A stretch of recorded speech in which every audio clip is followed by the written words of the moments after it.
The November wind swept across the Colorado plains, biting and cold. Jacob Mitchell pulled his coat tighter as he rode along the fence line of his ranch, inspecting for breaks before winter snow arrived. At 34, he was a man shaped by the land, with blue eyes shadowed by grief. It had been 8 months since consumption took his wife, Catherine.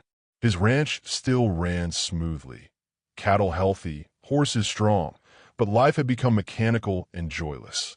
Near the eastern boundary of his land, something caught Jacob's eye. At first, he thought it was an injured animal. As he drew closer, he froze. A young woman lay motionless in the grass, her dress torn, her brown hair matted with blood and dirt. He dismounted and checked for a pulse, weak but present. She was heavily pregnant, bruised, and dangerously cold. "Ma'am," he called softly, touching her shoulder. No response. With no tracks nearby and the nearest neighbor miles away, Jacob knew leaving her meant certain death. He lifted her carefully onto his horse and rode back to his ranch, holding her tightly as she drifted in and out of shallow consciousness. The house was cold and quiet, too large since Catherine's passing, but it was safe. Jacob settled the woman in the spare bedroom, built a fire, cleaned her wounds, and gave her water in small doses. Her bruises were severe, but the real danger was dehydration and shock. Her hands were rough, callous like someone accustomed to hard work. There was no wedding ring, whether lost or taken. He couldn't say.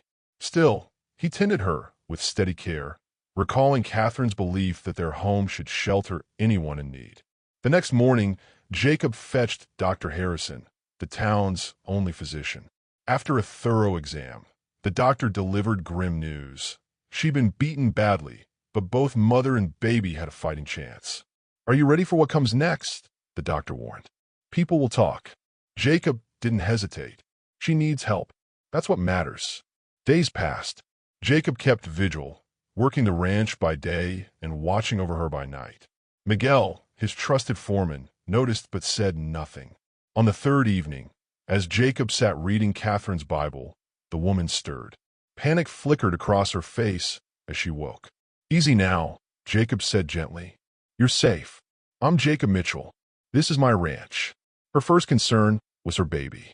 "Both of you are going to be fine," he assured her. Through broken memories, she recalled fragments. 3 men who'd called her more trouble than she's worth, stolen her ring, and left her to die. When Jacob asked her name, she hesitated before saying, Anna Walsh." It sounded uncertain, but he didn't press. In the following days, Anna regained strength, sharing bits of her story. A widowed merchant's wife, forced into servitude by dangerous men after her husband's death. Once her pregnancy showed, they discarded her. "I have nowhere to go," she said tearfully. "No family, no money. You can stay here," Jacob said without hesitation, "until you're back on your feet." But rumors spread fast in Cedar Ridge. Miguel returned from town with bad news. People called her a fallen woman. Some suggested Jacob had improper intentions. That evening, sitting with Anna on the porch, Jacob tried to reassure her, but she was resolute. "I can't let you destroy your reputation for me. Let them think what they want," Jacob insisted. "No, as soon as I'm able, I'll leave," she said, eyes shining with determination. Jacob's heart sank, knowing the danger she'd face alone. Neither of them knew that Mrs. Beatrice Hawthorne, the town's sharpest gossip and moral watchdog, had already decided their fate. Tomorrow, she would arrive at Jacob's door with a solution that would change both their lives forever. Mrs. Beatrice Hawthorne arrived at the Mitchell Ranch at exactly 10 o'clock, driving her buggy with the determination of a woman on a moral mission. At 62, she was Cedar Ridge's self-appointed guardian of social propriety for nearly 2 decades. Jacob watched her approach from the porch, coffee in hand, already suspecting the reason for her visit. Anna was inside, resting after insisting on helping with breakfast despite Jacob's protests. "Mr. Mitchell," Mrs. Hawthorne greeted as she climbed down from her buggy, "I trust you have time for an important discussion." "Of course," Jacob replied, though a knot formed in his stomach. When he offered her coffee, she declined, preferring to speak privately on the porch. Without delay, she addressed the subject. Mr. Mitchell, as a concerned member of this community, I feel obligated to discuss the situation here at your ranch. Jacob bristled. If you're referring to Anna, she's here because she needed help. I'm sure your intentions were charitable, she said, though her tone suggested otherwise. However, appearances matter.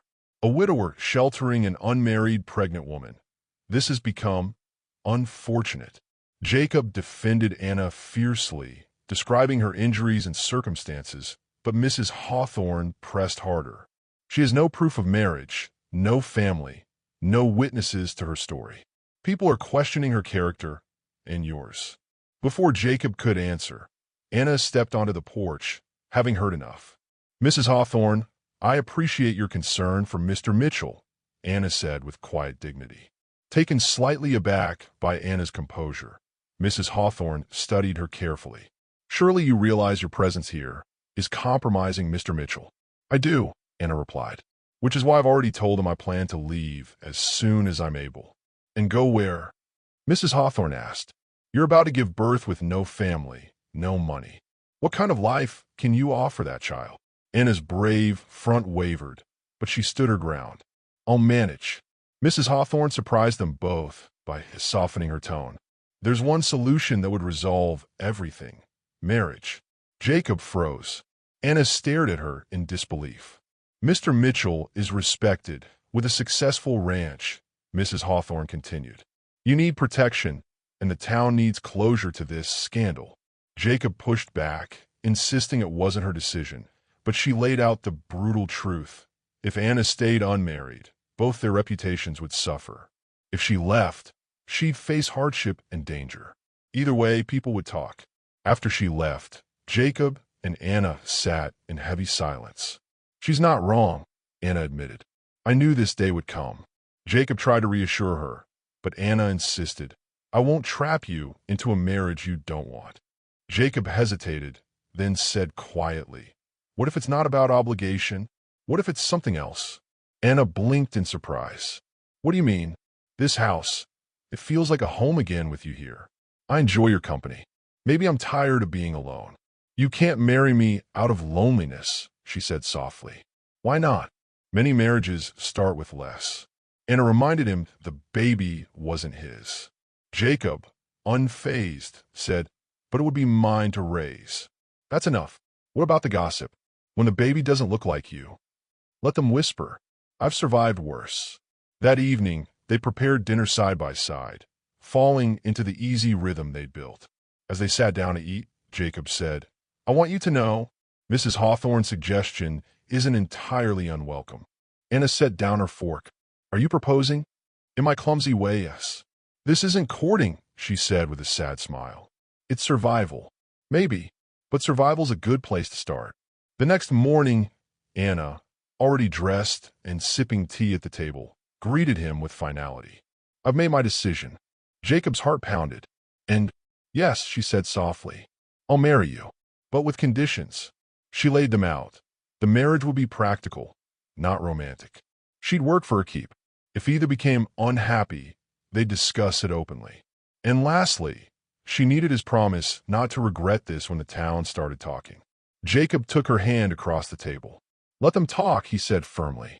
Sitting together in the morning light, both knew this wasn't the marriage either had once dreamed of, but it was built on honesty, respect, and the hope for something better.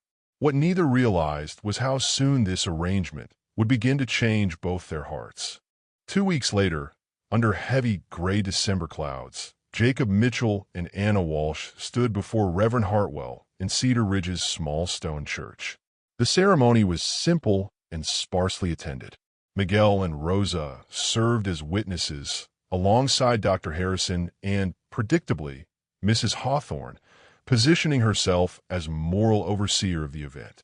Anna wore a deep blue wool dress, altered by Rosa from one of Catherine's old gowns to accommodate her 8-month pregnancy. Jacob stood stiffly in the same black suit he'd worn to Catherine's funeral, trying not to dwell on that fact. A handful of townspeople filled the pews, some curious, most judgmental. Jacob could feel their disapproving stares. Dearly beloved, Reverend Hartwell began. Jacob answered his vows with quiet conviction. When Anna's turn came, she met Jacob's gaze and said, "I do," soft but steady. The kiss was brief and gentle, more about survival and solidarity than romance. Outside, light snow fell. Mrs. Hawthorne approached, offering rare words of approval. "You've done the right thing. Don't let gossip undo it." Dr. Harrison offered his congratulations, and Rosa pulled Anna into a warm embrace. "Bienvenida a la familia," she whispered. On the ride back to the ranch, both newlyweds sat in reflective silence, absorbing the weight of what they'd just done. At home, Rosa prepared a modest wedding dinner, and Miguel moved Anna's belongings into the master bedroom. Jacob insisted she didn't have to, but Rosa waved him off. "It's your wedding day." That evening, as they sat together finishing cake, Jacob fumbled through reassurances. "I won't presume, that is, I'll stay in the spare room." Anna smiled gently. "Jacob, are you trying to tell me this isn't a real marriage?" Jacob flushed. "Given your condition, I just thought you need rest." Anna studied him, seeing kindness and genuine concern. "Thank you for understanding, for not expecting more than I can give right now." "You've already given more than I had yesterday," he said. 3 days later, before dawn, Anna's labor began. Pain woke her, and panic followed. "Jacob," she called. Jacob bolted from bed, already moving before he was fully awake. Miguel rode for Dr. Harrison, and Rosa took control inside the house. Jacob paced helplessly as hours dragged on. Dr. Harrison kept him updated. "She's strong. Baby's positioned well. This should go fine." Still, Jacob couldn't shake memories of Catherine's miscarriages. The house had known too much loss already. Finally, as the sun dipped low, a cry filled the house, loud, strong, alive.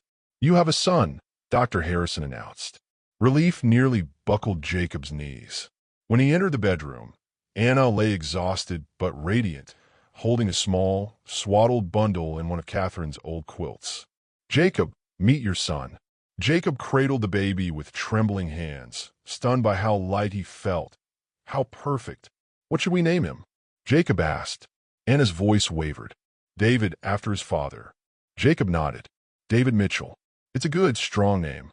As Jacob held the child, something deep and protective stirred in his chest. This wasn't the family he'd imagined, but it was the one life had given him, and it already felt right. Over the following weeks, as snow deepened across the plains, the ranch house transformed.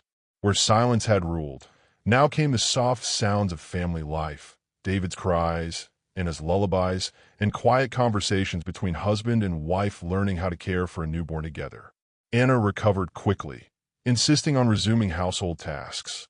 She managed meals, kept accounts, and nursed David with unwavering dedication.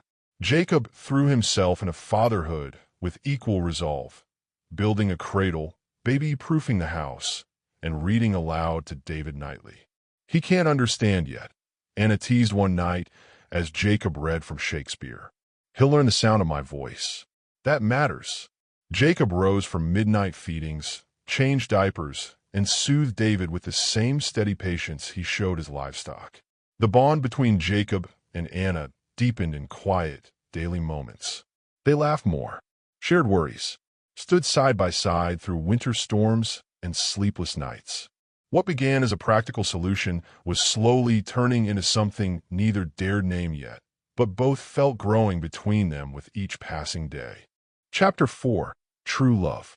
Spring came early to the Colorado Plains that year, and with it, the first real test of Jacob and Anna's marriage. As the snow melted and the roads became passable again, visitors began arriving at the ranch. Neighbors who hadn't seen the couple since their hasty wedding, traveling merchants who remembered Anna from a previous life, and curious townspeople who wanted to see how the unusual marriage was working out. Most of the visitors were kind and welcoming, accepting Anna as Jacob's wife and David as his son without question. But not all of them. The trouble began with the arrival of Marcus Brennan, a cattle buyer from Denver who had done business with Jacob for several years. Brennan was a coarse man with wandering eyes and loose morals, and he made the mistake of assuming that Anna's circumstances made her available for his advances. Pretty little thing you've got there, Jacob, Brennan said with a leer as they stood on the porch watching Anna hang laundry in the yard, baby David sleeping peacefully in a basket at her feet. Convenient arrangement, taking in a woman in her condition. I bet she's real grateful for your generosity. Jacob's jaw tightened, but he kept his voice level. Anna is my wife, Brennan. You do well to remember that. Oh, I'm sure she is, Brennan replied with a knowing smirk. On paper, anyway. But we both know what kind of woman gets herself in that situation. Lucky for you, those types are usually very accommodating. Before Jacob could respond, Anna appeared on the porch with a pitcher of lemonade, having heard the tail end of the conversation. Her face was pale but composed. Mr. Brennan, she said pleasantly, setting down the pitcher with perhaps a bit more force than necessary. I couldn't help but overhear. Were you perhaps confusing me with someone else? Because I'm quite certain we've never met before, and yet you seem to have formed some very specific opinions about my character. Brennan's smirk faltered slightly. Well, you meant to insult both my husband and myself based on assumptions you've made about circumstances you don't understand. Anna continued, her voice remaining perfectly polite while her eyes flashed with steel. How interesting. I find that people who make such assumptions usually reveal more about their own character than anyone else's. Now see here, woman. Mrs. Mitchell, Anna corrected firmly. And what I see is a man who has forgotten his manners. Perhaps the ride from Denver was longer than you're accustomed to. Jacob stepped forward, his own temper finally overflowing. Brennan, I think it's time you moved along. Our business is concluded. Now hold on, Jacob. I didn't mean any offense. Yes, you did, Jacob replied coldly. You meant plenty of offense, and you got it across loud and clear. Get off my land. After Brennan left, muttering under his breath about ungrateful settlers and uppity women, Jacob found Anna in the kitchen, her hands shaking slightly as she prepared dinner. Anna, he said softly, I'm sorry about that. Brennan's always been crude, but I never thought he'd be so disrespectful to my wife. It's not your fault, Anna replied, though her voice was strained. I knew there would be men like him. Men who think they know what kind of woman I am based on how David was conceived and born. Jacob moved closer, wanting to comfort her, but unsure how. Their marriage was built on respect and partnership, but physical affection was still tentative between them. Anna, look at me, he said gently. When she raised her eyes to his, he continued, I know exactly what kind of woman you are. You're strong, intelligent, kind, and devoted to your family. You're a wonderful mother and a perfect partner. Any man who can't see that is a fool. Anna's eyes filled with tears, not of sadness, but of gratitude and something deeper. Thank you, she whispered. I needed to hear that. Without thinking, Jacob reached out and cupped her face in his hands, his thumbs gently wiping away the tears that had spilled over. I mean every word. For a moment, they stood frozen in that position, something electric passing between them.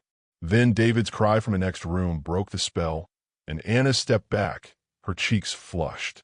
The baby needs... Of course, Jacob said, dropping his hands but not moving away. Anna, she paused in the doorway. Yes, I'm proud to be your husband, and David's father. Whatever people like Brennan think doesn't matter to me. That night, after David was settled and the evening chores were done, Anna found Jacob sitting on the front porch, staring out at the star-filled sky.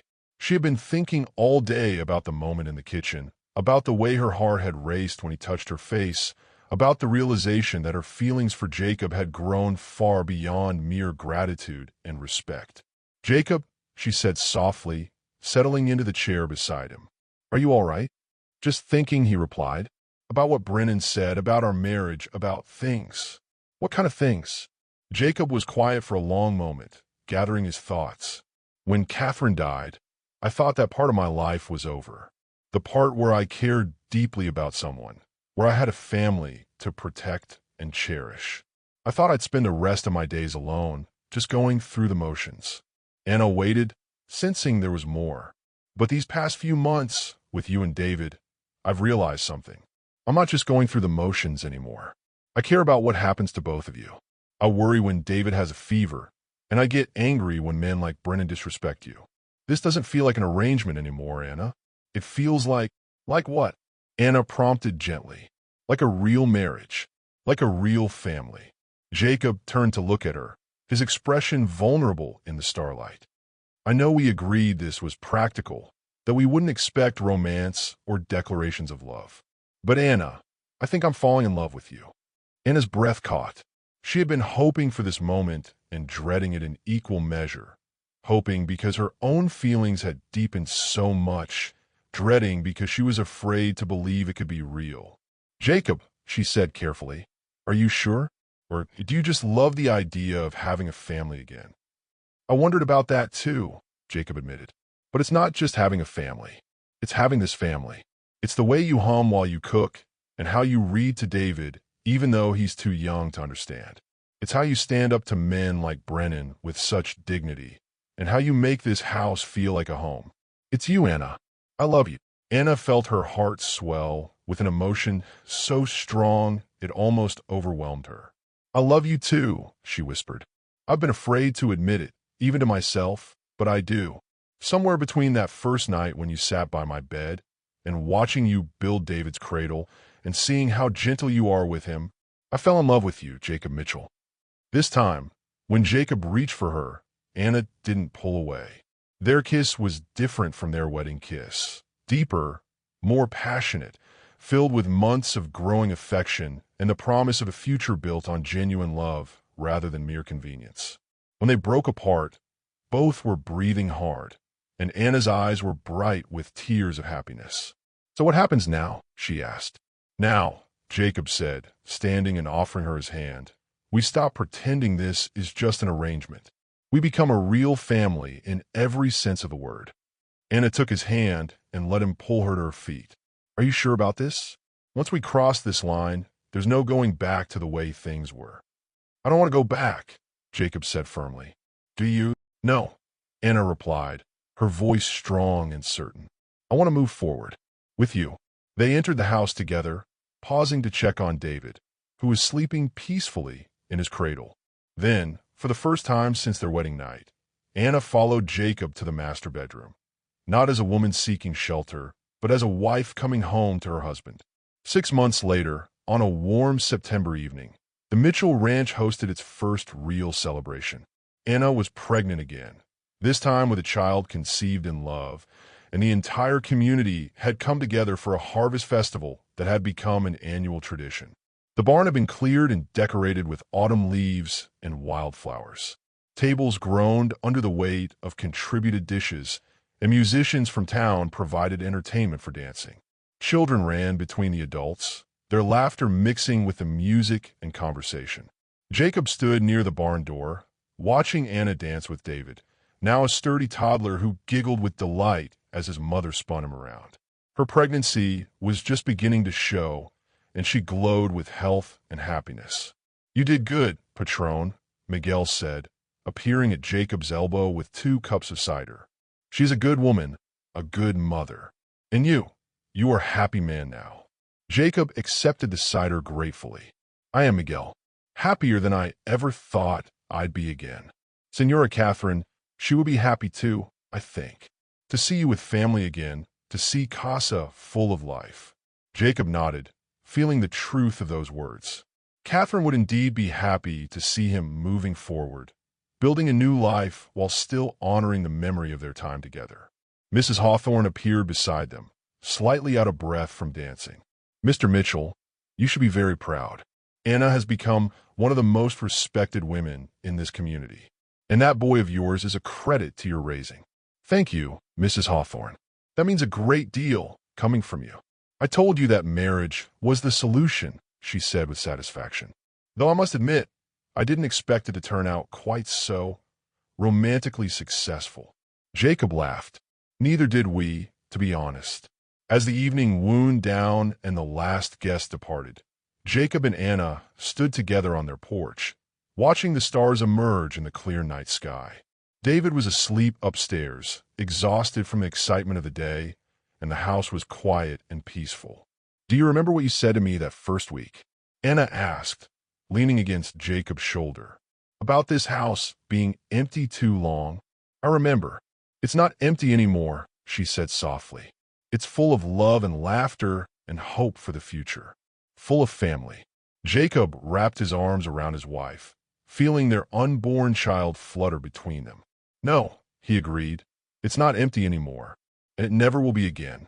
As they stood together in the comfortable silence of a couple who had found their way through hardship to happiness, Anna reflected on the journey that had brought them here. She had been left for dead, abandoned and hopeless, with nothing but the life growing inside her. Jacob had been trapped in grief, going through the motions of living without really being alive. But sometimes, Anna thought, the most beautiful things grew from the most desperate circumstances. Sometimes love found you when you weren't looking for it, and family formed in the most unexpected ways. The town had whispered that Jacob would never marry her, that a respectable rancher wouldn't tie himself to a woman with her past. But they had been wrong. Not only had he married her, he had loved her, cherished her, and built with her a family that was stronger for having been forged in the fires of adversity. As they finally headed inside, Anna paused to look back at the land that had become her home. The rolling pastures where Jacob's cattle grazed, the mountains that stood sentinel in the distance, the barn where tonight they had celebrated not just the harvest, but the fullness of their life together. Tomorrow would bring new challenges, new joys, new adventures as their family continued to grow. But tonight, Anna was content to be exactly where she was, in the arms of a good man who had saved her life and then chosen to share his with her, in a house that had become a home, surrounded by the love they had built together one day at a time. The widowed rancher who had found a dying woman by his fence had discovered that sometimes the greatest treasures come disguised as the greatest burdens. And the pregnant woman who had been left to die had learned that sometimes, when you think your story is ending, it's actually just beginning. In the distance, a coyote called across the plains, its voice wild and free. But inside the Mitchell Ranch house, all was warm and safe and full of the quiet contentment that comes from finding your place in the world and the people who make that place feel like home.